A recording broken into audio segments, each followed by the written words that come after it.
इस तरीके की शेयरों पर हमारी नज़र है, लेकिन मैं आपको एक चीज़ बता दूं कि इनके चक्करों में एनटीपीसी को मत भूल जाना। क्या हम पावर के शेयरों में जो अपनी नज़र लगाकर बैठे हैं, अधिकतर हमारी नज़र ना सच छोटे शेयरों की तरफ है, जिसके अंदर सुजलॉन हो गया, जेपी पावर हो गया, रतन इंडिया हो गया। लेकिन मज़ा आ रहा है भाई, सुजलॉन में मज़ा आ रहा है, यस बैंक में मज़ा आ रहा है, आइडिया में मज़ा आ रहा है, टाटा स्टील में मज़ा आ रहा है, अन्य कंपनियों में मज़े आ रहे हैं। और आप वही कहानी सुन के या फिर इसको कहीं से फिर से ऑर्डर मिल जाए। क्यों? क्योंकि ये ऑर्डर की तरह से ही भाग रहा था। जहाँ इसको ऑर्डर मिलता है ये तेज़ी दिखा देता है। ये शेयर सर, बात बताऊं सर कि आपको लाखों वीडियो देखने को मिलेगी पर हो कुछ नहीं रहा है, वहीं का वहीं लटका पड़ा है शेयर। जिस कंपनी के इरादे ग्रीन, ये शेयर हमारे पास होते, हम उसको दौड़ते हैं, पकड़ते हैं, हम सोचते हैं हमारे पास शेयर आ जाए, लेकिन अगले दिन ही वो खरीदते हुए नीचे चले जाता है। तो वो सब भूल जाओ। कंपनियों के Q1 के रिजल्ट आएंगे और आपको सुनने को मिलेगा कि हमने ट्रेडिंग विंडो बंद कर दी है, और इस तरीके की न्यूज़ आपके कानों पर आएगी। और धीरे धीरे कोई से भी शेयर जिनके रिजल्ट आने वाले हैं,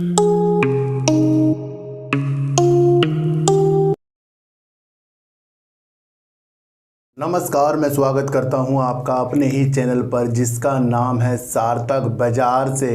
और आज बात करेंगे सर सुजलॉन एनर्जी की, बात करेंगे एनटीपीसी की, और बात करेंगे सर आरवीएनएल की सर। क्योंकि आरवीएनएल में काफ़ी लोग जो मेरे से सवाल कर रहे हैं सर कि शेयर तो यहीं पर ही रुक गया, कहाँ इसकी तमन्ना हमने आगे तक देखी थी, लेकिन ये शेयर सिर्फ यहीं रुक गया। इसके बारे में अब आज हम चर्चा करेंगे और थोड़ी सी बात करेंगे सर टाटा स्टील की। इन सब की बात करने से पहले मैं आपको एक चीज़ बता दूं कि अब कंपनियों के Q1 के रिजल्ट आएंगे और आपको सुनने को मिलेगा कि हमने ट्रेडिंग विंडो बंद कर दी है, और इस तरीके की न्यूज़ आपके कानों पर आएगी। और धीरे धीरे कोई से भी शेयर जिनके रिजल्ट आने वाले हैं वो शुरुआती तौर पर तेज़ी दिखाएंगे। और इन तेज़ी को हमें ये नहीं समझना है कि कंपनियों में सब कुछ अच्छा हो गया है, या फिर किसी कंपनियों में रिजल्ट आने से पहले जो गिरावट होती है, हमें ये नहीं समझना है कि कंपनी में सब बेकार हो गया है। हम करते क्या हैं सर कि जब भी रिजल्ट आने वाला होता है कुछ शेयर तेज़ी दिखाने लग जाते हैं। जिस तरीके से ट्राइडेंट हो गया, अलग अलग शेयर हो गए, सब में तेज़ी, किसी अच्छे शेयरों में गिरावट, हम सोचते हैं सब कुछ ख़त्म हो गया, सब कुछ अच्छा हो गया। चेंज करिए दिशा। हर क्वार्टर में रिजल्ट आएगा और इस रिजल्ट की प्रतीक्षा हमारे से ज़्यादा ऑपरेटर करते हैं, जो उनको एक चीज़ मिल जाती है, भाई रिजल्ट आया ना, तो एक होता ना सर कि किसी कंपनी का बहुत अच्छा रिजल्ट आ गया और अब क्या होगा, उसके अंदर हमारी प्रतिक्रिया जो है ना और ज़्यादा अच्छी हो जाएगी क्योंकि उसके अंदर काफ़ी अच्छा रिजल्ट आ गया। अब इस तरीके से भी होता है, किसी का अच्छा रिजल्ट आ रहा है ना, बहुत अच्छा रिजल्ट प्रस्तुत कर दिया, अगले दिन हमारी मनसा होती है हमारे पास ये शेयर नहीं है, काश ये शेयर हमारे पास होते, हम उसको दौड़ते हैं, पकड़ते हैं, हम सोचते हैं हमारे पास शेयर आ जाए, लेकिन अगले दिन ही वो खरीदते हुए नीचे चले जाता है। तो वो सब भूल जाओ। कंपनी के काम को देखना है और अच्छी चीज़ों को सुनना है। अब क्या होगा सर, किसी कंपनियों में तेज़ी आएंगी, आप वाली वीडियो देखोगे तेज़ी वाली कि मज़ा आ रहा है भाई, सुजलॉन में मज़ा आ रहा है, यस बैंक में मज़ा आ रहा है, आइडिया में मज़ा आ रहा है, टाटा स्टील में मज़ा आ रहा है, अन्य कंपनियों में मज़े आ रहे हैं। और आप वही कहानी सुन के हम विचलित हो जाएंगे और हम भी सोचते हैं भाई अब सब कुछ अच्छा हो जाएगा। लेकिन मैंने आपको बताया था कि रिजल्ट का सिर्फ इफ़ेक्ट 1 से 2 दिन पड़ता है, फिर बाकी दिनों में फिर उसकी एनालाइज हमें सही ढंग से होनी जानी चाहिए सर। मैं ये बातें आपसे क्यों करता हूँ सर, क्योंकि सुजलॉन का भी रिजल्ट आने वाला है, यस बैंक का भी आने वाला है, आइडिया का भी आने वाला है, हर कंपनियों का आने वाला है, और हमारी दृष्टि उसके साथ बनती जा रही है क्योंकि काफ़ी कंपनियों की ट्रेडिंग विंडो उनके द्वारा जो बंद कर दी जाती है रूल के अनुसार, वो दृष्टि चेंज कर रही है। तो रिजल्ट में बिल्कुल नहीं बहना है, बहना किस में है कि हमें प्रॉफिट मिल कहाँ से रहा है, हमारे लिए शेयर कौन सा अच्छा है। टाटा स्टील की अगर मैं आपको छोटी सी बात बताऊं सर कि आपको लाखों वीडियो देखने को मिलेगी पर हो कुछ नहीं रहा है, वहीं का वहीं लटका पड़ा है शेयर। जिस कंपनी के इरादे ग्रीन स्टील के लक्ष्य में अपने को अच्छा करने के हों और अपने को और ज़्यादा स्तर में स्टील की उत्पादन क्षमताओं को बढ़ाने में हो, तो ये आपके लिए एक विशेष तौर पर अच्छा शेयर है। इनका बिजनेस यूके का जो है ना, वहाँ से अगर गवर्नमेंट के साथ जो इनकी बातचीत चल रही है वो ज़्यादा अच्छी हो जाए, बहुत अच्छे इसके अंदर उछाल आएंगे। फिर ये अपनी कंपनियों को अपने साथ मिलाएंगे ना, वो एक बेटर चांस टाटा स्टील का बदलेगा। तो उससे पहले उतार 2, 4, 5 रुपए के जो आते हैं वो आ रहे हैं, और उसमें हमें विचलित नहीं होना है। हमें देखना है कि टाटा स्टील का लक्ष्य क्या है। तो लक्ष्य को पकड़कर हमें साथ चलना पड़ेगा। मैं आपको इतनी सी एक बात बता दूं।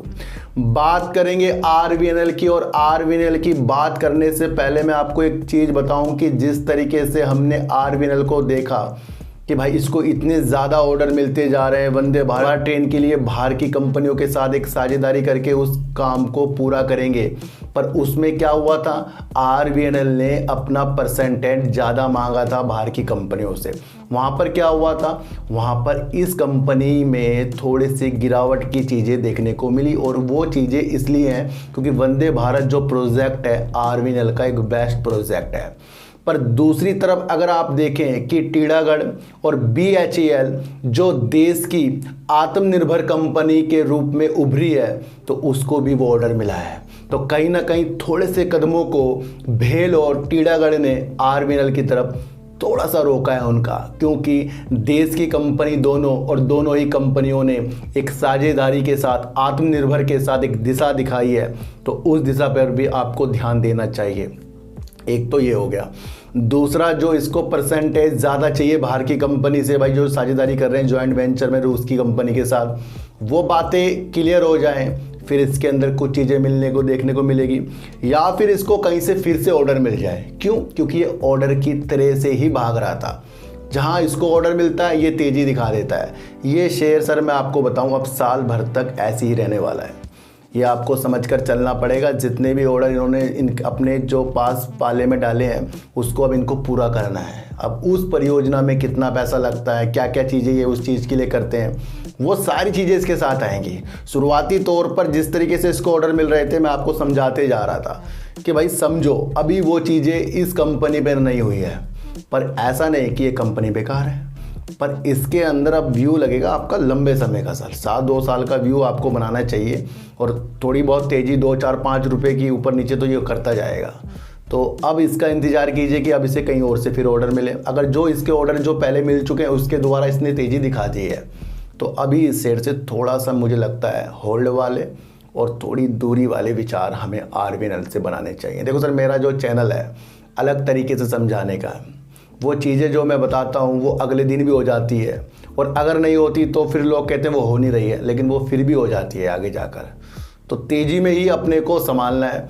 और अगर आपको पता लग जाए, मैंने आपको पहले बताया था कि इसी केस से कर्णप्रयाग की इनकी एक आरवीएनएल की एक परियोजना चल रही है, वो भी 2024 के अंत में होगी। तो अब इस शेयर को सर 2024 के महीने से देखना चाहिए, और जहाँ भी आपको प्रॉफिट के विषय बनते हैं बाई करके, तो वो भी आपको देखना चाहिए। तो अब इस शेयर में बनेगा होल्ड, और रणनीति बनाइए। थोड़ा सा शेयर और भी नीचे आ सकता है, ये आपको समझकर चलना ही पड़ेगा। मैं आपको बता दूं, क्या हम पावर के शेयरों में जो अपनी नज़र लगाकर बैठे हैं, अधिकतर हमारी नज़र ना सर छोटे शेयरों की तरफ है, जिसके अंदर सुजलॉन हो गया, जेपी पावर हो गया, रतन इंडिया हो गया, इस तरीके की शेयरों पर हमारी नज़र है। लेकिन मैं आपको एक चीज़ बता दूं कि इनके चक्रों में एनटीपीसी को मत भूल जाना। एनटीपीसी क्यों मेरी जुबान पर अच्छी तरीक़ों से आ रहा है सर? देखो सर, अभी हाल ही में इसके मैंने शेयरों को लिया है, और एक विशेष तौर पर जो न्यूज़ आ रही है उसकी जो इरादे हैं उसको खोज कर लिया है।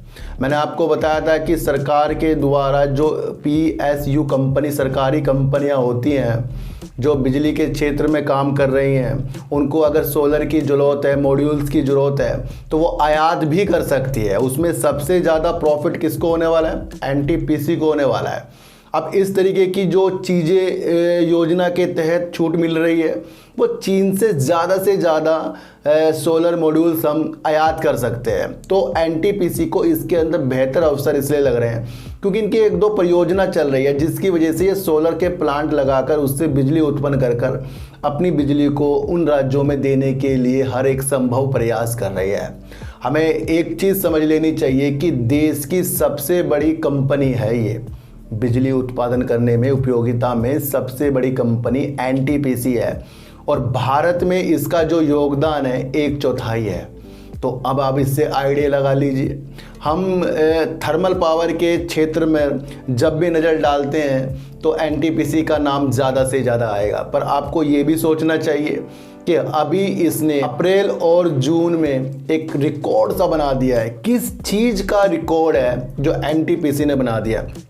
देखो सर, कैप्टिव कोयला खदानों का ज़्यादा से ज़्यादा इसने उत्पादन कर दिया है और कहीं ना कहीं एक उत्पादन के तहत इसने अपनी क्षमता को जता दिया है, जो 8.48 मिलियन मैट्रिक टन का उत्पादन कर दिया। रिकॉर्ड सा एनटीपीसी ने बना दिया है। तो यानी कि अपने कोयले की खदानों से ज़्यादा उत्पादन इसने अप्रैल और जून में किया है और Q1 की पहली तिमाही पर ही इसने ये रिकॉर्ड सा बना दिया। किसने बना दिया? एनटीपीसी ने बना दिया। ये क्या चीज़ दिखा रहा है? ये चीज़ दिखा रहा है कि ये अपने कोयले का उत्पादन ज़्यादा से ज़्यादा करके और भारत की ऊर्जा में ज़्यादा योगदान देकर एनटीपीसी अग्रणीय तौर पर आगे बढ़ रहा है। मैं आपको एक चीज़ बता दूं कि जब इस तरीके की कंपनी कोयले के साथ साथ थर्मल पावर के साथ साथ सोलर के साथ साथ अन्य ग्रीन परियोजनाओं के तहत भी आगे बढ़ रहा है, तो क्यों इसकी तरफ हम अपने दृष्टि को ना बढ़ाएं। ये एक ऐसा उत्पादन इसने जो करा है बहुत ही पॉजिटिव संकेतों के साथ है सर। हमें एनटीपीसी के बढ़ते कदम को पकड़ना चाहिए। बढ़ता कदम ये है कि इसने अपने कोयले के उत्पादन में रिकॉर्ड उछाल कर दिया है, जो एक ऊर्जा के क्षेत्र पर उपयोग करने के लिए जो कोयला बनेगा उसमें एक अच्छा योगदान एनटीपीसी कर रहा है। आपको एक चीज़ और समझ लेनी चाहिए कि बाढ़ सुपर थर्मल पावर जो इनका संयंत्र है, उन्होंने इसके अंदर चौथी इकाई भी शुरू कर दी है जो 660 मेगावाट की है सर। ध्यान रखना, बाढ़ super thermal power plant sir CIRC के नियमों के अनुसार इन्होंने ये कारनामा कर दिया है और करीब 72 घंटे लगातार बिजली का उत्पादन करके, मतलब इस तरीके का एक परीक्षण करके अपने परीक्षण में सफल हो गए हैं। तो ये अपनी एक क्षमता को बाढ़ सुपर प्लांट में और जोड़ते हुए नजर आ रहे हैं। अभी तक 3 इकाइयों से बाढ़ सुपर प्लांट में इनकी जो क्षमता थी 1980 मेगावाट थी और अब इसके मिलने से इनकी क्षमता जो हो जाएगी 2640 मेगावाट। तो ये चौथी इकाई भी ये शुरू कर रहे हैं। ये बहुत ही पॉजिटिव संकेत है क्योंकि ये फिर उस चीज़ से कर रहे हैं जो थर्मल पावर। और अभी मैंने कोयले की चीज़ों के बारे में आपको बताया कि इन्होंने वहाँ पर भी एक रिकॉर्ड तोड़ा है।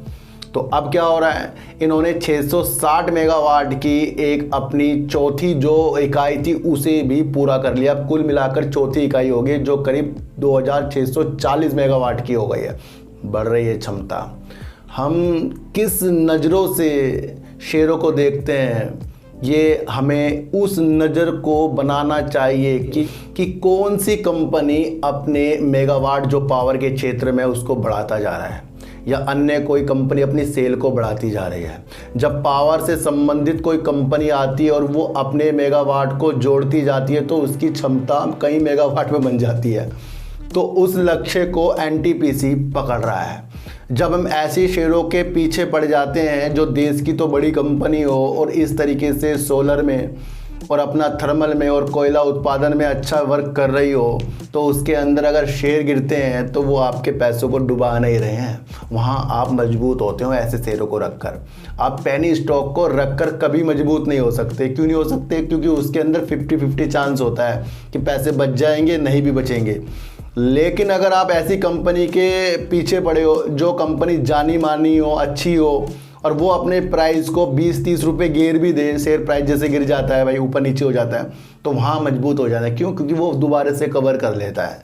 तो इस तरीके से एनटीपीसी की चीज़ों के अंदर आपको अपनी दिशा निर्देश देख लेने चाहिए। मैंने इसके शेयरों को ले लिया है और करीब 187 रुपये करीब के शेयर को इसको मैंने लिया है सर। ये आपको ध्यान रखना है क्योंकि इसकी परियोजना दिन प्रतिदिन न्यूज के साथ निखरती जा रही है और हमें देखना है कि देश की बड़ी कंपनी अब आगे जाकर और क्या प्रोजेक्ट जो है वो लाती है। तो बेस्ट संकेतों के साथ मुझे एनटीपीसी लग रहा है। इसलिए मैं कह रहा हूँ सर, छोटी मोटी कंपनियों के चक्कर में ऐसी बेस्ट कंपनियों को मत भूल जाना, क्योंकि लोग कहते हैं सर सरकारी कंपनी चलती नहीं है।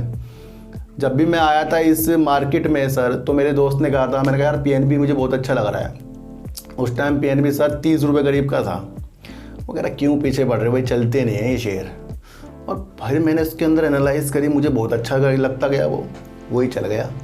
बैंक ऑफ महाराष्ट्र 15 रुपये 50 पैसे में लिया था, वही अच्छा लगने लग गया है। जौन सी चीज़ों को हम अपनी नज़रों से देखते हैं सर, क्या है कि शेयर मार्केट में लोग एनालाइज कर रहे हैं, किसकी क्या एनालाइज है, ये हम कैसे पता करें कि भाई किसकी क्या क्या एनालाइज है, इसकी किस तरीके से एनालाइज हो रही है और वो कहाँ तक खरी उतर रही है। सर ऑप्शन ट्रेडिंग में भी लोग आपको अब सूत्र बता के जाएंगे और उसी सूत्र से कोई लॉस कर रहा है, उसी सूत्र से कोई किसी को प्रॉफिट आ रहा है। उसके बाद भी चलती है साइकोलॉजी, तो साइकोलॉजी पे ज़्यादा ध्यान रखिए सर।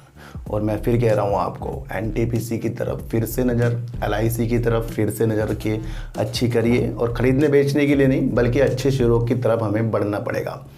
काफ़ी लोग मेरे से कहते हैं सर कि क्या पेनी स्टॉक में प्रॉफिट जो आता है फिर पेनी स्टॉक में लगा दें? बिल्कुल भी नहीं, उस प्रॉफिट को बड़े स्टॉक में डाल दो जो आपका प्रॉफिट आ रहा है। तो इस तरीके से भी हमें वर्क करना पड़ेगा।